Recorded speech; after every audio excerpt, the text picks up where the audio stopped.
7 minute घेतलं, 7 मिनिटं. सार्वजनिक बांधकाम विभागासाठी आदरणीय दादांचं मी लक्ष या ठिकाणी वेधू इच्छितो.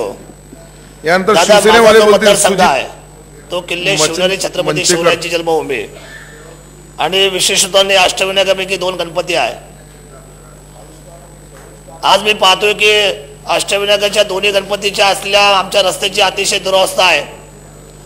पर्यटन विभागाच्या वतीने शासनाचं धोरण आणि मधल्या अर्थसंकल्पामध्ये आदरणीय मुख्यमंत्री साहेबांनी घोषणा केली की अष्टविनायकाचं दर्शन सुलभ आणि एका दिवसामध्ये पूर्ण व्हायला पाहिजे.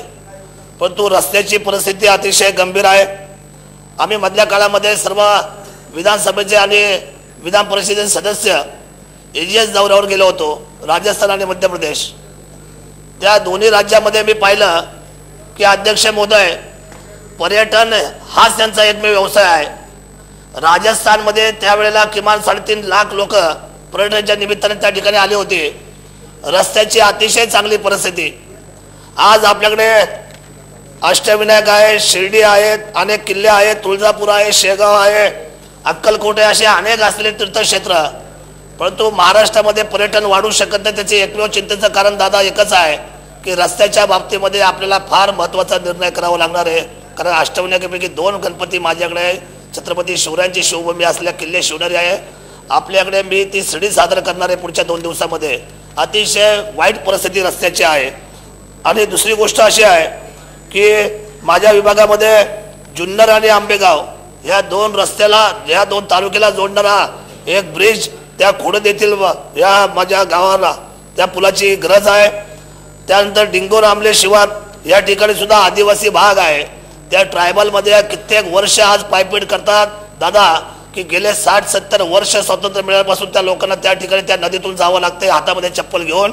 तर या डिंगोर आंबले शिवार त्या ठिकाणी पूल करण्यात यावा.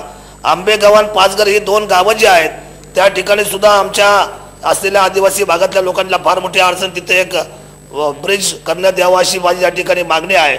आरोग्याच्या बाबतीमध्ये मला निश्चितपणे सांगितलं पाहिजे की आरोग्याच्या बाबतीमध्ये जे काही सरकारचं धोरण आहे, अतिशय ग्रामीण भागामध्ये उदासीनतेचं वातावरण. डॉक्टर दीपक सावंत साहेब, आपल्याला मला सांगावंसं वाटतं की एक दौरा खरं तर ग्रामीण भागामध्ये आपण पुढच्या कालखंडामध्ये घ्यावा अशी आमची विनंती राहील. त्याचं कारण असं आहे की फिरल्याशिवाय तिथं आपल्याला त्या ठिकाणची असलेली भूमिका लक्षात येणार नाही. कारण जरी निर्णय इथे झाले, मंत्रालयात झाले, आपल्या सर्वांच्या साक्षीत झाले, तुमची तळमळ जरी किती असली तर आपला अधिकारी वर्ग रिक्त असलेल्या जागा आपल्याला काय खुरवतायत, ज्येष्ठांना मिळणारी औषधं ती मिळतात की नाही मिळतात आहे, डायबिटीजचा विषय असेल, बीपीचा विषय असेल, या बाबतीमध्ये इतकी उदासीनता आहे की शासनाचं धोरण आपण एका दृष्टीने म्हणतोय की आपण पुढे जायला पाहिजे, परंतु अधिकाऱ्यांच्या बाबतीमध्ये आपल्याला धाडसी निर्णय घेण्याची गरज आहे. आणि त्या बाबतीमध्ये आपण निर्णय घ्याल अशी अपेक्षा व्यक्त करतो. शेवटचा प्रश्न आहे माझा अध्यक्ष महोदय की आदिवासी भागाच्या बाबतीमध्ये 30% आदिवासी माझ्या मतदारसंघामध्ये बोलतो आणि आदिवासी भागातल्या 30%मध्ये आश्रम शाळामध्ये प्रचंड भ्रष्टाचार झालेला आहे. मी अतिशय पुराव्याने या ठिकाणी सांगू इच्छितो. आमच्या पुणे जिल्ह्याच्या जिल्हा नियोजनच्या DPDC मध्ये मी अनेक वेळेला त्याचे पुरावे सादर केलेले आहेत. त्याच्या बाबतीमध्ये फक्त चौकशी आणि केवळ चौकशी हा शब्द येतोय, कारवाई होत नाही.